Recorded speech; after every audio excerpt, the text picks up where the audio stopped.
We have here part 2, Cooking with Nancy. This is a professional video. I have everything just so. So, here we have been mixing now. You're going to have to see the first part to know what's happening. I'm not going to rehearse everything because it's not fair to those who have seen the first part. They don't want to see the first part again. You go watch the first part if you haven't seen it yet.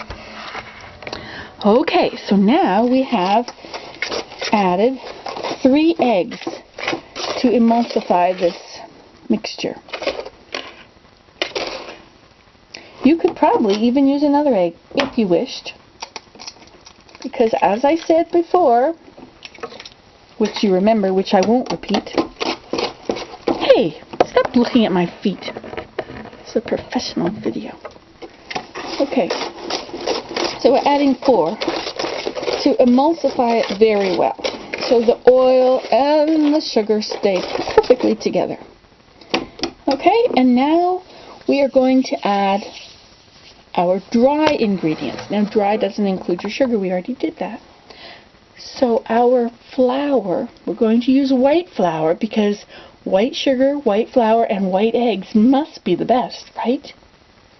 Just like your clean clothes, only if they're white are they perfect. So, we will start with a pile of flour. Now, it usually takes about a cup of flour to every half a cup of margarine and sugar, and and 1 egg. If you used a half a cup of margarine, half a cup of sugar, and 1 egg, you would need about a cup of flour for that. So we used a cup and a half of each of them, or a little more. So it's going to take what? 3 cups. You are so on the ball. 3 cups of flour. Well, let's just dump our flour in, shall we? Now this is a 3-cup measuring. Uh-oh, my batteries are going to go. Oops, we don't want that one. We have a bigger one in here already. Let's see if we can pull this over here. Okay, so we'll put 1, 2, 3.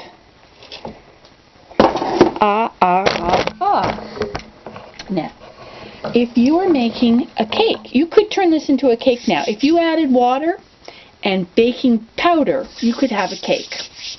But if you want cookies, you need to use baking soda. You see? Arm & Hammer baking soda. It's the best there is. And it is white also, because we all know that white is good. White means pure. Now, it usually takes about a half a teaspoon of baking powder for each cup, or so. But you don't want too much. So I'm going to use about that much baking soda. And now, because you don't, and you also don't want it to, see, I'm going to sprinkle it around, but you want to get rid of your little lumps, because lumps in your mouth when you're eating cookies is not good. Okay, so now we want to just mix the top stuff. So we'll do that. Now, what do we want to put in this? Well, this is where we get creative. We can put in cinnamon. And cinnamon, it takes a lot, so you can use a lot of cinnamon. And how about some ginger? Ooh, now don't confuse ginger with mustard. They look just the same. Here it is. See, here is the ginger. And here is the mustard. Really, and even if you taste them, it's kind of curious. You kind of really can't tell them apart so much. So you have to label it so you don't get it mixed up with your other one. Get your nose out of my ginger. Okay, so then we cannot use as much ginger as cinnamon. We can use about half as much, okay? Because it's a little too strong. Now, what else have we got in here? I got nutmeg the other day. Where did it go? I don't think I put it away yet. Why, look at here. Ground nutmeg. Mmm.